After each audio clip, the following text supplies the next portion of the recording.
Em nosso estudo, já chegamos ao livro de Números, onde descobrimos uma verdade alegórica, fascinante e também impressionante. Continuando o estudo dessa impressionante verdade, às vezes espantosa, gostaria que nos concentrássemos em mais algumas páginas do livro de Números.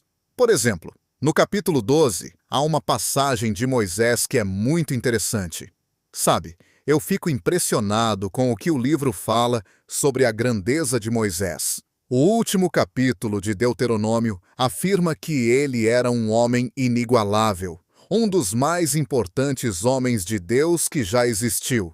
Em vários trechos do livro de Números, lemos como ele era especial e importante. No capítulo 12, versículos 3 e de 5 a 8, lemos as seguintes palavras: Moisés era um homem muito manso, mais do que todos os homens que havia na terra. Uma das palavras mal interpretadas na Bíblia é a palavra manso. Jesus disse: "Bem-aventurados os mansos." Você lembra? Esta palavra não significa que pessoas fracas são abençoadas de maneira especial. Não é isso que a palavra manso quer dizer. Nas Escrituras, a palavra manso significa algo como dócil, submisso. Imagine um cavalo garanhão, um cavalo forte.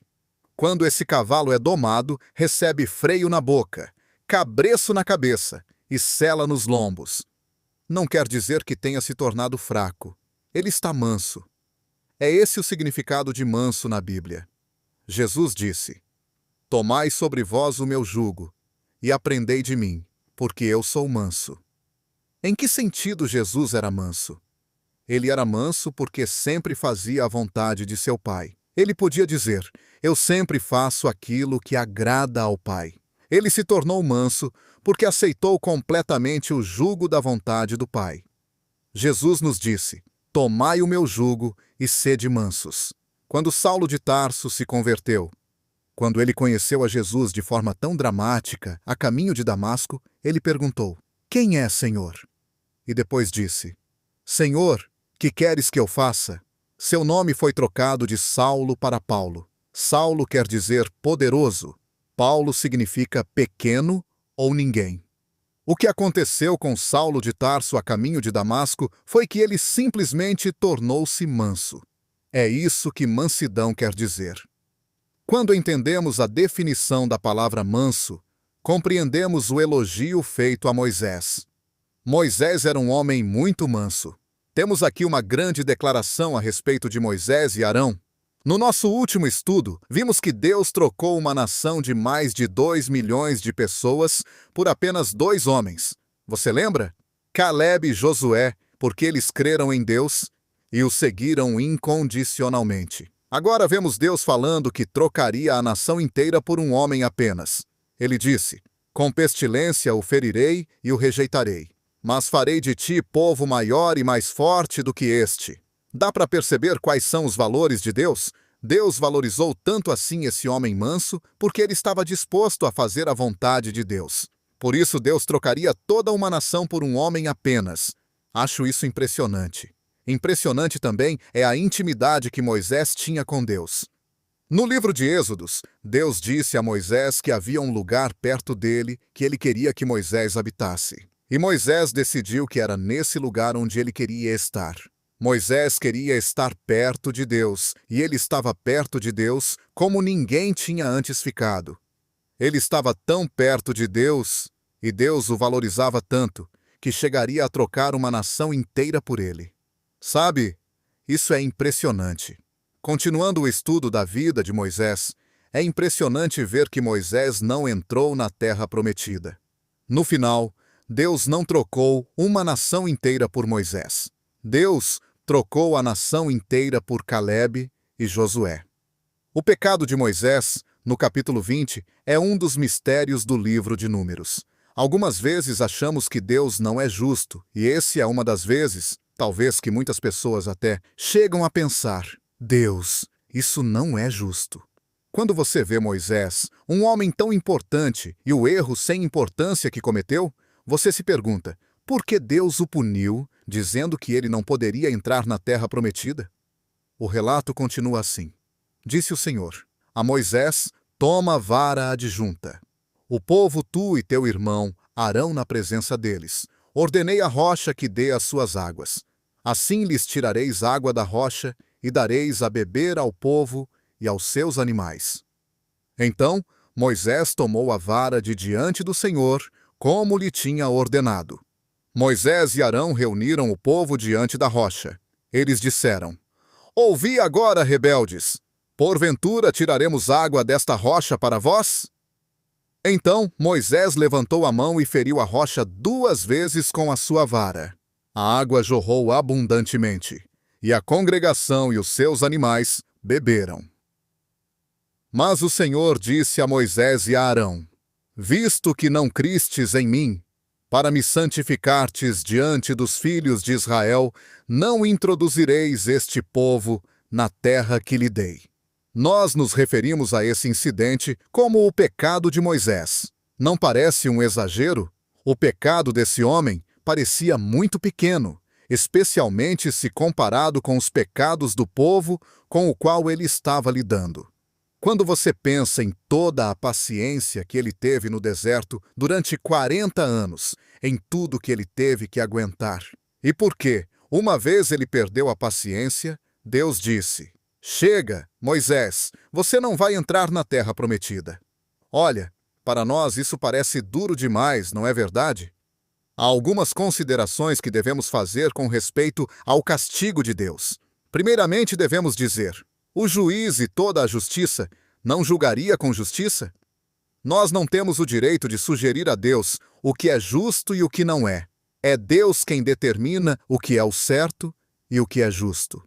Acho interessante observar nessa narrativa que Moisés nunca reclamou de seu castigo. O livro de Deuteronômio diz somente que ele falou sobre isso com Deus um dia. E Moisés nunca mais tocou no assunto novamente. Ele não reclamou e nem disse que era justo ou injusto. Outra conclusão que podemos tirar desse incidente é que Deus estabelece um padrão mais alto para os líderes do que o padrão estabelecido para o povo. Nunca se esqueça disso, especialmente se você for um líder. Creio que as Escrituras deixam bem claro que Deus estabeleceu 2 padrões. Quando nos tornamos membro de uma igreja, tomamos conhecimento de alguns padrões que devemos seguir. Uma igreja que não tiver um conjunto de normas e padrões para serem seguidos não é uma igreja muito confiável. Devemos esperar um determinado comportamento dos membros. Mas, de acordo com as Escrituras, uma igreja deve esperar de seu líder mais do que espera de seus membros. Deus leva a posição de líder muito, muito a sério. Vimos isso no livro de Levítico.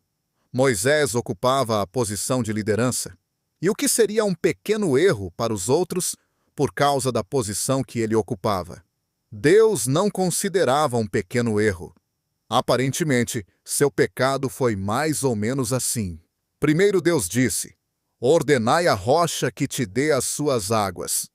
Ele não falou a rocha, ele bateu na rocha 2 vezes com a vara. Isso foi desobediência. Deus mandou falar a rocha. Ele bateu na rocha. Não uma, mas 2 vezes. Moisés perdeu a paciência.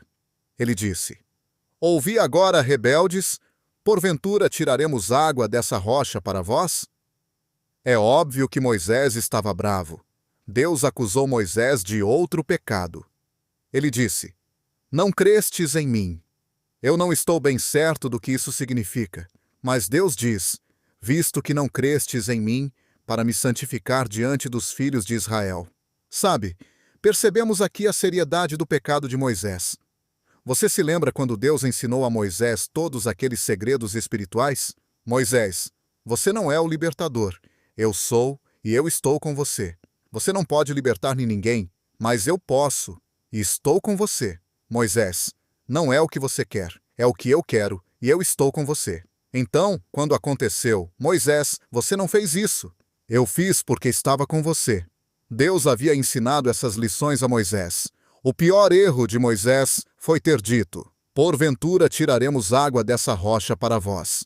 Ele não estava santificando a Deus aos olhos do povo. Ele não deixou claro ao povo que era Deus que estava fazendo aquele milagre. Moisés estava levando a fama por aquele milagre. Essa foi a pior parte do pecado de Moisés. A única maneira de enxergarmos tudo isso, sob a perspectiva de Deus, é perceber que ele tem um conjunto de padrões que são conhecidos apenas por ele mesmo. Deus nos revela alguns desses padrões, mas lembre-se de que é Deus que nos ensina a andar na retidão. Não somos nós que ensinamos a Deus. De acordo com o julgamento de Deus, o castigo de Moisés foi justo e correto. Parece que Moisés concordou com Deus.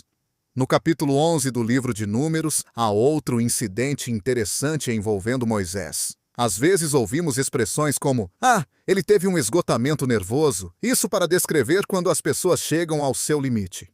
Muitos homens e deuses nas Escrituras, tais como Davi, a respeito de quem as Escrituras afirmam ser um homem segundo o coração de Deus, tiveram um esgotamento nervoso, vamos dizer assim. Moisés foi um deles. As Escrituras dizem que Moisés era o homem mais manso da face da terra e que foi um dos maiores homens e deuses que já existiram. É interessante observar como até esses homens tiveram um esgotamento, vamos dizer assim. Eles chegaram ao limite. Eles são exemplos do que significa ter um esgotamento nervoso. Moisés, por exemplo, perguntou a Deus: "Por que puseste sobre mim o encargo de todo esse povo? Concebi porventura todo esse povo?